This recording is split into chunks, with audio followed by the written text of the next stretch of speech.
مساء الخير حبايبي، ازيكم عاملين ايه؟ يا رب تكونوا بخير. بصوا بقى، النهارده احنا معانا فرخه هنشويها في الفرن، شوايه. فانا قلت اوريكم بدايه من اولها ازاي هنغسلها. طبعا عشان البنات عشان خاطر البنات الصغنطاطين اللي معانا يشوفوا بنغسلها ازاي. اول حاجه انا بجيب الفرخه بشطفها كويس بالميه. اولا بيبقى فيها ريش، ماشي، بشيل الريش اللي فيها دوت كده، وبيبقى فيه تحت الجناحات برضو ريش وجلد اصفر كده بشيله، ماشي. وبيبقى فيه جلد زياده كده هنا في الزور اللي هو مكان الزور، بشيله اهو، شايفين اهو، ماشي. واشطفها كويس، وبعدين ارمي الميه بتاعتي دي واحط ميه نظيفه، وهقول لكم هحط فيها ايه بينضف لي الفرخه يخليها زي الفل. انا هدلق الميه دي، طبعا انا شطفتها كذا مره اهو، ماشي. هفتح بقى عليها الميه كده، عامله بطبق ميه، وعندي هحط حبه خل،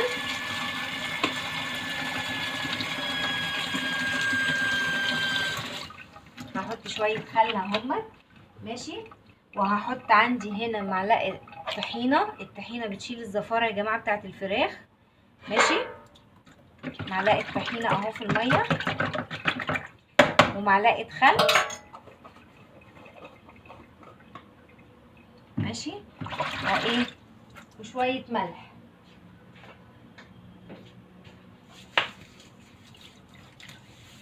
خلاص، واحط الفرخه بتاعتي، بسم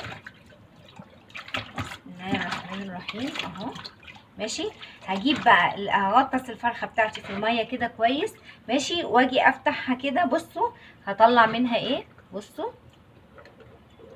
شايفين المزلقه دي كلها؟ في ناس بتسيبها، يعني ساعات ناكل فراخ عند حد نلاقيها فيها المزلقه دي، وبتبقى عامله طبعا ريحه زفاره، فلازم اتاكد ان ده كله اتشال كويس اهو. الخل والملح والطحينه بيخلوش زفاره. بفتح كده تحت الجلد، امد صوابعي كده ايديا تحت الجلد كده، ماشي، واطلع كده اهو. بصوا اهو، ده كله بيطلع معايا في الميه اهو كده اهو، اهو شايفين، ماشي. واجي بقى برضو من عند الصدر من فوق الجلد اهو، ماشي. اشيل برضو كل الزيادات دي وكل المزلقه اللي فيها دي اهو. امد ايدي كده تحت الجلد، افصل الجلد عن اللحم، واشيل كل المزلقه دي كده اهي، شايفين اهو. طبعا انا عشان ما اطولش عليكم الفيديو، انا بس حبيت اهو اجيب الورك كده وامد ايدي من جوه، اطلع اللي جواه اهو، ماشي اهو. اجيب كده اهو، اطلع كل المزلقه اللي فيها دي. خلاص، عشان ما اطولش عليكم الفيديو هكمل غسلها كويس جدا اهو. شايفين المزلقه دي كلها بتتشال معايا، بصوا اهو، بالخل بتبقى زي الفل. هشيلها وارجع اوريها لكم تاني.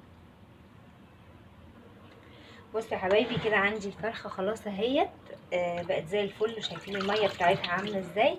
فل اهي، بيضه ما فيهاش اي دم ولا فيها اي حاجه، عشان غسلتها كويس بالخل وبالطحينه وبالملح، ماشي. خلاص، بصوا شايفين من جوه قلبها عامل ازاي؟ بصوا انا عايزه اوريكم بس من جوه قلبها عامل ازاي. شايفين تحت الجلد اهو، انا رفعت الجلد، مفيش اي مزلقه، مفيش اي ريش، مفيش اي حاجه صفرة، مفيش، بقت زي الفل اهي. شايفين؟ دي بقى طريقتي في غسيل الفراخ.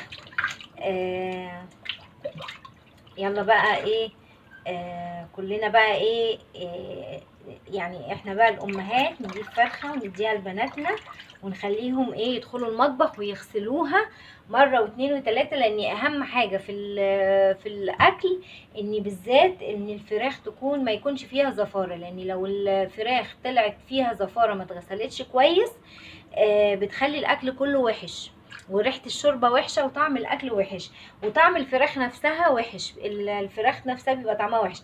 فاهم حاجه ما يكونش فيه ريحه زفاره. والتركايه بتاعت الطحينه دي ما بتخليش زفاره خالص للفراخ.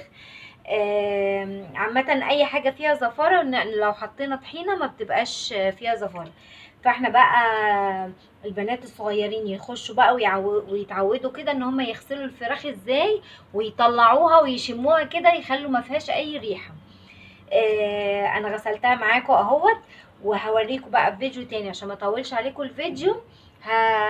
هنشويها هنتبلها ازاي ونشويها ازاي. بقى انا هخلي الفيديو بتاع غسيل الفراخ لوحده وبتاع التتبيله والشوي لوحده. ماشي. اتمنى يا بنات يا حبايبي ان انتوا تكونوا استفدتوا مني، او ان انا عرفت اوصل لكم المعلومه بتاعت على نظافه الفراخ يعني. يلا دمتم في رعايه الله وامنه، استودعكم الله.